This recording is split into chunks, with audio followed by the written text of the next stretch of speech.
Hi everybody, Erica Serwin here from Pink Buckaroo Designs, and I am excited to have a new video for you. My kids are home for the summer, and let me tell you, finding time to make a video is very difficult, but they're at VBS this week, so I am hopefully going to get several videos made for you. I'm going to show you how to make this gatefold card featuring this butterfly from this new set called Watercolor Wings. And I will tell you, when I first saw it, I thought, okay, yeah, a butterfly. Okay, it wasn't something that jumped out at me right away. But when I got it and I played with it, oh my goodness. This butterfly is so fun to make, and it leaves you with such a sense of satisfaction when you make it. It really is cool. All right, so let's stamp the butterfly first. All right, you're going to need a piece of Whisper White, and the inks that I am using are Melon Mambo and Pink Pirouette.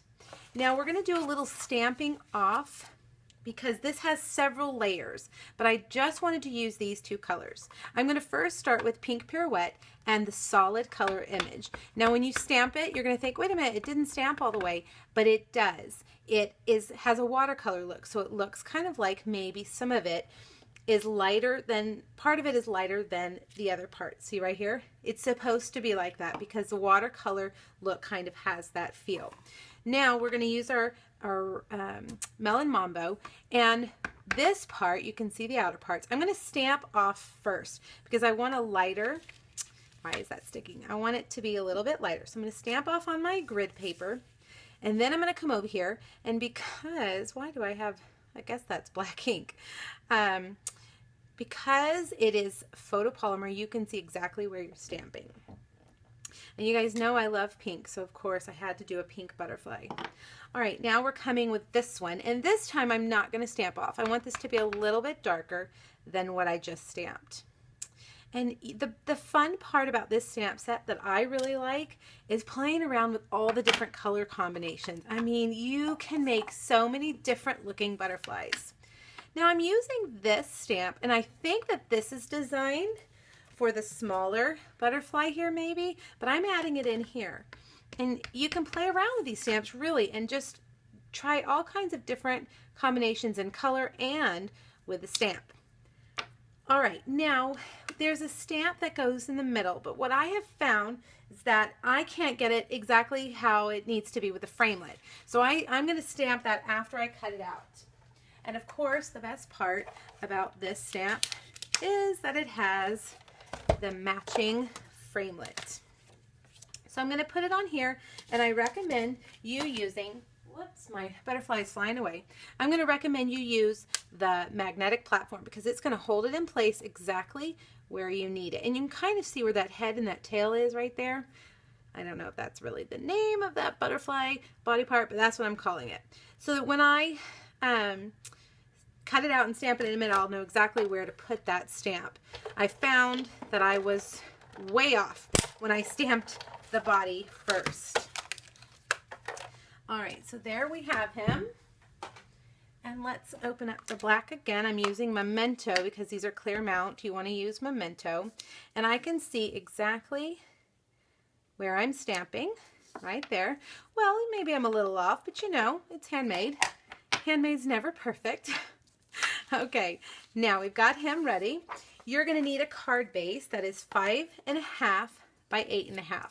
And I scored it at 2 1/8, and then I turned it in 2 1/8. So it flips over, and I'm using the heavier weight Whisper White cardstock. This is something new Stampin' Up! Is offering, and I really like it. It's much heavier, so you feel like you have a sturdy card, but it also stamps well. So I highly recommend it. Now I have cut 2 pieces of the Wild DSP. Please look in the instructions on my blog or the supply list for the exact name. But I have cut these pieces at 2 inches by 5 3/8. All right, so there I have that. Now I'm going to take my Stampin' Dimensionals, which have also seemed to fly away, and I'm going to adhere that right here. All right, so let's take our dimensionals, and I'm just going to put them on this side, and let's see if that's right. Okay, so let me peel that off and put that right there. All right, Now to keep my card closed, I'm taking some of this new delicious, yummy satin black ribbon. Love it. And I'm going to tie this bow down here on the bottom. And then when the person who gets it, they can just slide it off. That way they don't have to retie that bow each time, because we know how people don't like to tie bows. You would snip those off like that, so it's just there, and you're going to slide it off like that.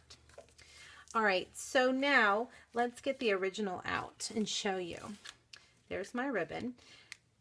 These awesome sequins are from the Bermuda Bay trim, and you're just going to pull them off and attach them with either Tombow or glue dots. I prefer glue dots because it's fast and easy.